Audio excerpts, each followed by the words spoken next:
Very good morning to all of you, dear students. This chapter is missing from your NCERT book, so I would like to explain some important questions. See the question number 5. Why can we think of Raja Ravi Verma's paintings as national? आपसे पूछा जा रहा है कि आप ऐसे कैसा कह सकते हो कि राजा रवि वर्मा की जो पेंटिंग्स थी वो नेशनल थी। आंसर देखेंगे, Raja Ravi Varma mastered in western art of oil painting and realistic life study. Raja Ravi Varma western art के मास्टर थे और उन्होंने लाइफ की जो स्टडी की थी वो एकदम रियल वास्तविक की थी। But painted them from Indian mythology, लेकिन उनकी जो पेंटिंग्स थी वो इंडियन माइथोलॉजी पर बेस्ड थी। He dramatized on canvas scene after scene from the Ramayana and महाभारता।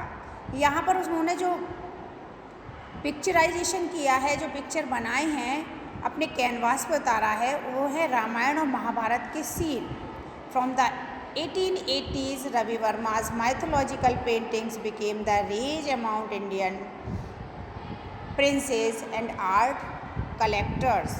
इसके बाद राजा रवि वर्मा ने अपनी पेंटिंग्स में बहुत सारे ऐसे भारतीय राजा थे, उनको भी जो है उन्होंने पेंटिंग बनाई हैं, लेकिन इनकी जो पेंटिंग्स थी वो महाभारत और रामायण पर बेस्ड थी। इसलिए इनकी पेंटिंग्स को नेशनल कहा है, राष्ट्रीय कहा है, क्योंकि हमारे भारत राष्ट्र की जो होली बुक हैं वो रामायण और महाभारत हैं। क्लियर?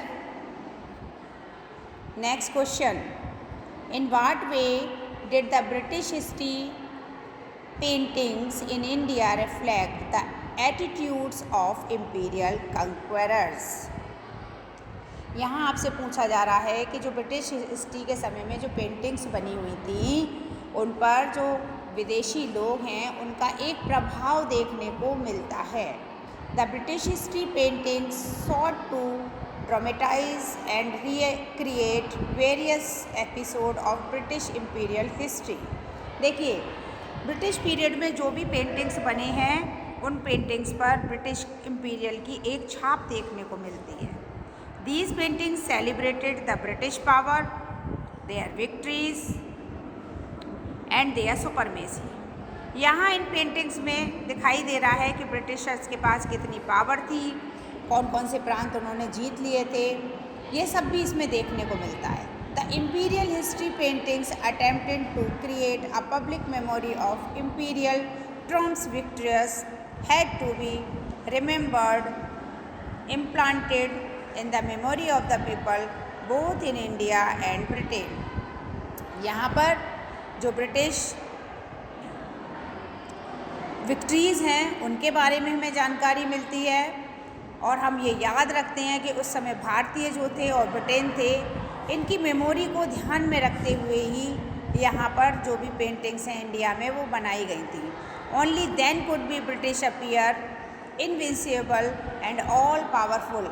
इन पेंटिंग्स से हमें ये भी पता चल रहा है कि उस समय में हम जब 18वीं सेंचुरी के समय में जब ये पिक्चर्स बनी थी या डिज़ाइन हुई थी, तब हम जो भारत के अंदर इम्पीरियल पावर थी अंग्रेज़ों की, उसके हम अधीन थे। तो इस वीडियो में ये 2 क्वेश्चंस मैंने आपको बताए हैं और इनके आंसर्स भी, इनको आप याद करेंगे अपने एनुअल एग्ज़ाम के लिए। Thank you.